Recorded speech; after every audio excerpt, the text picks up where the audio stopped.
A verdade é que é unha pregunta que moita xente se fai. Cada vez que lemos algo en liña, un artigo, un comentario, pode que nos quede esa dúbida, non? Quen escribiu isto? Unha persoa ou unha máquina? Pois ben, un estudo recente decidiu meterse de cheo nesa pregunta para ver se, sen darnos conta, xa estamos vivindo nun mundo cheo de textos escritos por intelixencia artificial. E claro, a pregunta clave a que o move todo é: canto do que lemos en línea está realmente escrito por unha IA? É unha pregunta que dá un pouco que pensar, a verdade. Imos ver que é o que descubriron os científicos. Vale, pois imos ao lío. Para empezar, temos que falar deste concepto tan interesante, o do escritor fantasma da IA, o misterio que se agocha nas redes sociais.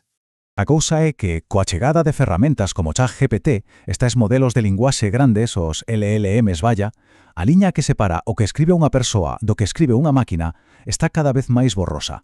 E ollo, que son ferramentas superútiles, ninguén o nega. Pero o problema é que a súa presenza case nunca se nota, e eso é un desafío enorme, sobre todo se pensamos nos riscos de desinformación ou mesmo de manipulación. Entón, a pregunta é: como se estuda algo así? Como se pode medir? Pois os investigadores tiveron que poñerse a bata de detective digital, por así decirlo, e crear desde cero as súas propias ferramentas para poder resolver este misterio. E o primeiro paso foi un traballo de xigantes. Tiveron que recopilar unha cantidade de datos brutal, directamente do mundo real.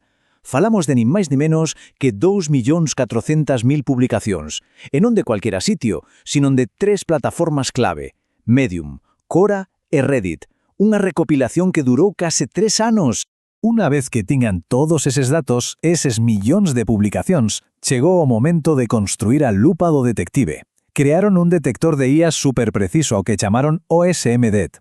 E o interesante é como o adestraron. Alimentárono con todos eses textos para que aprendese a recoñecer as pegadas digitais, esas pequeñas pistas que deixan os modelos como GPT o llama. O obxectivo era que fose capaz de distinguilos no medio do ruído e do caos que son as redes sociais.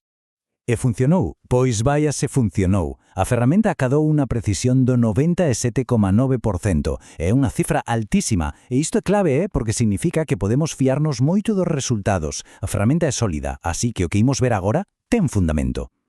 E agora sí, cheguemos ao momento da verdade. Imos ver que foi o que atopou este detector da IA cando o soltaron polas distintas plataformas. Imos comenzar con Medium. O que estamos a ver neste gráfico é un antes e un despois en toda regra. A liña que sobe representa a taxa de atribución de IA, ou sexa, a porcentaxe de textos que o detector dixo isto escribiuno unha máquina. E hai que fixarse no pico, é espectacular, justo a finais de 2022, cando se lanzou ChatGPT, claro. A conexión é imposible de ignorar. E para que nos fagamos unha idea da magnitude, no seu punto máis alto, o detector identificou que máis dun terzo de todo o contido de Medium era xerado por IA. A cifra exacta é un 37,03%. Iso é unha barbaridade, é máis dun de cada 3 artigos. Vale, pasamos a Quora. E que vemos? Pois basicamente a mesma historia. O patrón repítese casi calcado. Unha subida en picado de respostas xeradas por IA máis ou menos polas mesmas datas. Queda claro que o de Medium non foi unha casualidade, nin moito menos. Pero aquí onde a cousa se pon interesante, porque cando miramos para Reddit, sorpresa, o panorama cambia por completo. O aumento de comentarios feitos por IA é mínimo, casi anecdótico, e este contraste tan grande danos unha pista moi importante. A cultura de cada plataforma é fundamental. Parece que o rollo de Reddit, tan centrado na autenticidade, no humor específico de cada comunidade, nas historias persoais, pois non é un terreno moi fértil para o contido que xera unha máquina. Moi ben. Entón xa vimos o que está a pasar. Agora imos ver o como. Cuáles son esas características, esas, chamémoslles, pegadas digitais que diferencian un texto escrito por unha IA dun escrito por unha persoa? Se miramos o vocabulario, por exemplo, as diferenzas son bastantes claras.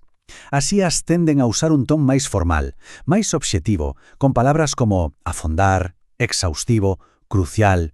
En cambio, os humanos somos máis donoso, máis persoais, máis de falar normal. Usamos moito o eu, o penso que, o dixo que. Pero se cadra diferenza máis interesante de todas non está nas palabras que se usan, senón en como reacciona a xente. Resulta que en Medium os artigos que o detector identificou como escritos por humanos recibiron moitísimos máis gústames e comentarios. A conclusión parece bastante evidente, non? A escritura da IA pode ser moi correcta, moi obxectiva e todo o que se queira, pero a hora da verdade a xente conecta moito máis co estilo humano, máis flexible, máis informal. Pero a cousa non acaba aquí, ni moito menos. Os investigadores foron un paso máis alá e intentaron debuxar un perfil de usuario tipo. É dicir, quen está usando máis a IA para escribir? Quen son os sospeitosos habituais? Pois este gráfico, coñecido como gráfico de violín, deixa bastante claro. En Medium, os autores que teñen menos de 1000 seguidores son de lonxe os que máis tiran da IA. De feito, a media de contido xerado por IA neste grupo é do 54%, máis da metade. A explicación máis probable? Pois que a usan como unha ferramenta para publicar máis e máis rápido, intentando así gañar algo de visibilidade. E sobre que temas escriben? Pois tampouco hai moita sorpresa aquí. Os temas como tecnoloxía ou desenvolvemento de software son os que teñen as taxas máis altas de contido de IA. Todo apunta a que a xente con perfis máis técnicos foron os primeiros en adoptar estas ferramentas e son os que as usan con máis frecuencia. Entón, a modo de resumo, con que nos quedamos? Pois primeiro que o contido xerado por IA disparouse en sitios como Medium e Quora desde finais de 2022, coincidindo con ChatGPT. Segundo, que a IA ten un estilo de escritura propio, máis formal, e que iso parece que non conecta tan ben co público. E terceiro, que en Medium o perfil máis habitual de usuario de IA é o de autores con menos seguidores que escriben sobre temas de tecnoloxía. E todo isto lévanos a unha última pregunta, unha para reflexionar. A medida que estas IAs se volvan aínda mellores escritoras, cada vez máis indistinguibles de un humano, como imos saber o que é real e o que non? Ese cadra o máis inquietante de todo. Chegará un momento no que simplemente nos dará igual?